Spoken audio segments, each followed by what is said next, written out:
हाय. तर आजच्या संध्याकाळसाठी खिचडी बनवण्याचा प्लॅन होता. कारण की माझा 2 दिवसापासून मायग्रेनचा त्रास होत होता. तर म्हटलं चला थोडं शॉर्टकटमध्येच आजचा आपला जो स्वयंपाक वगैरे आहे तो आवरूया.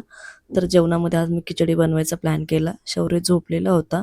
तर फास्टमध्ये जे आहे खिचडी वगैरे बनवून घेऊया. कारण की डोकं 50% पर्यंत दुखत होतं.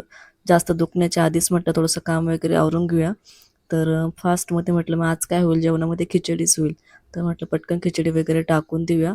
तर खिचडी टाकण्यासाठी मी आज खिचडीचं जे मटेरियल वगैरे आहे ते तयार करून घेते आहे आणि छान मस्त खिचडी वगैरे मी करून घेते त्यामध्ये.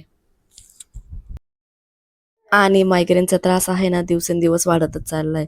तरी मी ट्रीटमेंट चालू केलेलीच आहे. पण बघू आता मला कधीपर्यंत फरक पडतो. कारण की खूप जास्त त्रास होतो आणि जेव्हा त्रास व्हायला लागतो त्यावेळेस मला कुठल्याही प्रकारचा आवाज वगैरे सहन होत नाही आणि घरात दुसरं कोणी नसल्यामुळे जे आहे कामं वगैरे मलाच करावे लागतात. शौर्यला पण मलाच सांभाळावं लागतं. कसंबसं शौर्यला पण झोपवलंय कारण की शौर्यला पण दात निघतायत. तर शौर्यला पण खूप त्रास होतोय.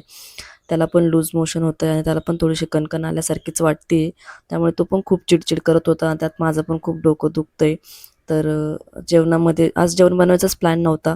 पण ते बोलले की काहीतरी बनव म्हणून मी आज खिचडी बनवतीये. नाहीतर माझी आज स्वयंपाक बनवायची डायरेक्ट इच्छा नव्हती. कारण की तो पण खूप त्रास देतोय आणि मलाही खूप त्रास होतोय. पण मग काय करणार ना, करावंच लागतं. तर मग म्हटलं खिचडी बनवून घेऊया आणि त्याला कसंबसं तरी झोपवलेलं आहे. तो झोपेपर्यंत म्हटलं खिचडी होऊन जाईल. तर म्हणून मी फास्टमध्ये आता खिचडी बनवून घेते.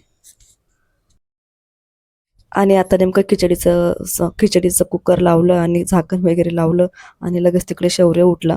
तर म्हटलं थोडासा वेळ पण आहे आणि थोडंसं अजून म्हटलं बरं वाटत होतं. तर उद्याच्या टिफिनसाठी कारले वगैरे जे आहेत ते मी निवडून ठेवते. म्हणजे कारले वगैरे कापून ठेवते, त्यांना मीठ वगैरे लावून ठेवते. तेवढेच सकाळचे जे कामं आहेत ते माझे फास्टमध्ये होतील.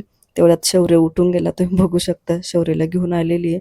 आणि कारल्यांना थोडंसं मीठ वगैरे लावून ठेवते जेणेकरून मग असं छान मुरतील आणि थोडंसं कडूपणा पण त्यांचा कमी होतो. आणि नेमकं लसूण पण संपलेलाच होता, तर म्हटलं उद्याच्या टिफिनसाठी लसूण पण सोलून घेते आणि शेंगदाणे पण भाजून ठेवते. कारण की उद्या सकाळी जर उठायला उशीर झाला तर तेवढी जी कामं आहेत तेवढे ते फास्टमध्ये फास्टमध्ये होऊन जातील. थोडंसं किचनला पण एक मॉप मारून घेते आणि शेंगदाणे वगैरे भाजून ठेवते. कारण की सकाळी कूट करायला सोपं जाईल आणि सकाळी टिफिनसाठी कारल्याची भाजी बनवते. मग थोडीशी तयारी मी आत्ताच करून ठेवते. तर चला असा होता आजचा दिवस.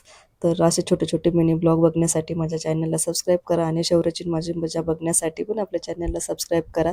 तर भेटू नेक्स्ट एका मिनी ब्लॉगसोबत. तोपर्यंत काळजी घ्या. बाय.